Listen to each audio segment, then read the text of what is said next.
Sweet Gwendolyn. Yay!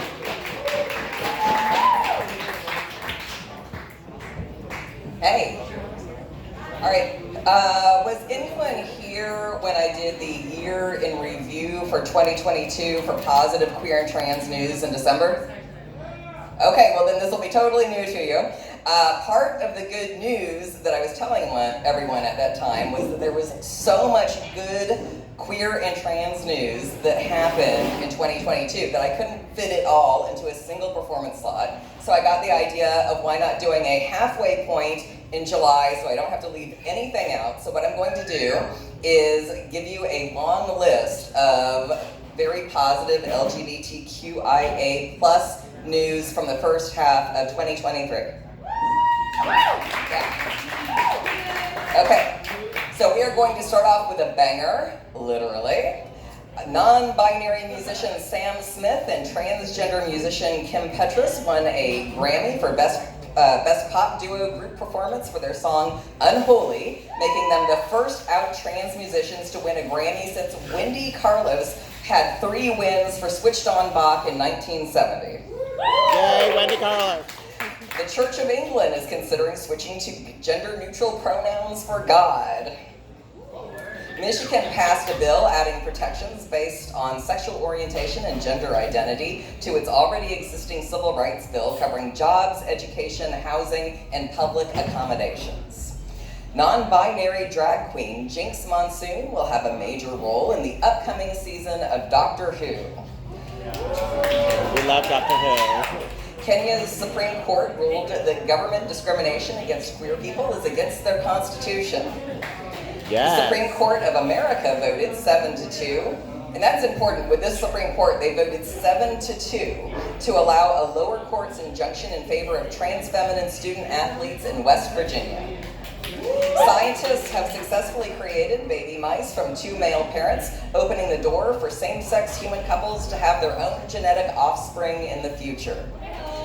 The governor of Colorado signed legislation protecting gender-affirming care within the state, as well as protection for those who would come to Colorado to seek it, setting Colorado up as a haven for people seeking access to abortion and gender-affirming health care. The Maryland legislature passed a law expanding Medicaid to include gender-affirming medical care. Officials in Kansas City, Missouri approved a resolution declaring it a sanctuary for people seeking or providing gender-affirming care in direct defiance of Missouri state law. Hell yes.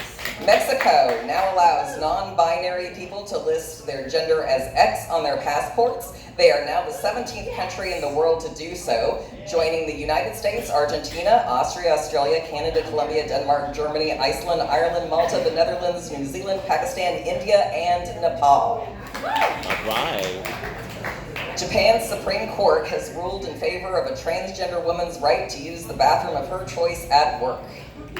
On June 9th, Willie Ninja, ballroom legend and godfather of voguing, was the subject of a Google Doodle bringing a history lesson on ballroom culture to half of the Google users on the entire globe that day. Wow. Actor and singer Alex Newell, who among other accomplishments was previously on Glee, became the first out non-binary actor to win a Tony for a performance. Queensland, Australia passed a law making it significantly easier to update gender on birth certificates, make the process easier for minors to update their birth certificates with the aid of an adult, and gave new parents the option of leaving the sex of their child off the birth certificate altogether. Will solve a lot of problems. Ricky Valerie Collet has made history by becoming the first trans woman to win Miss Universe Netherlands and is only the second trans woman to win a Miss Universe pageant at the national level. She will compete at the international level at the Miss Universe pageant later this year. So, to end this, and by the way, there was actually even more good news than that, but those are some of the highlights. But to end this, what I'm going to do is I'm going to rattle off a string of recent legal and legislative victories, all just from June alone. And there's so many of them, I'm just going to run straight through them as I rattle them off. The point that I want to make is that as valuable as each of these victories are individually, that the overall pattern of our winning almost every time these anti-queer and anti-trans laws are challenged is that they are blatantly unconstitutional. All anti-drag laws are illegal on First Amendment grounds, just like it is also unconstitutional to pass a law to prevent someone from receiving life-saving medical care. The point of these laws is not for them to actually become law. The point of these laws is psychological warfare meant to break our spirits and to exhaust our resources fighting them. We can fight back by understanding our rights and by understanding that we will win these battles, and we can fight back against their psyops by replenishing our spirits with community and queer joy and happiness. And with that said, we will end on these happy notes. A Trump-appointed judge ruled that Tennessee's drag ban is unconstitutional. A Trump-appointed judge blocked most of Indiana's ban on transgender medical care for minors. A federal judge struck down Arkansas's ban on gender-affirming care for trans youth. A federal judge struck down a Florida law banning Medicaid for paying for gender-affirming medical care. Judges prevented a ban on transgender youth's access to puberty blockers from taking effect in Florida.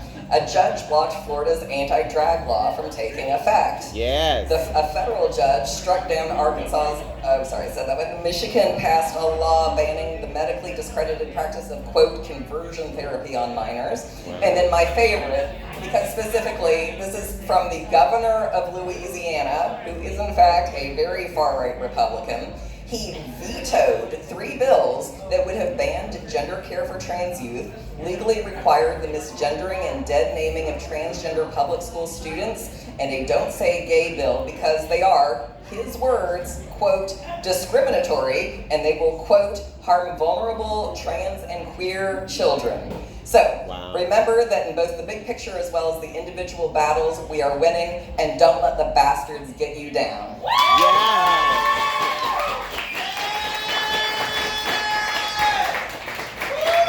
Thank you for that. Y'all make some noise for Sweet Gwendolyn, giving us all of our news and our updates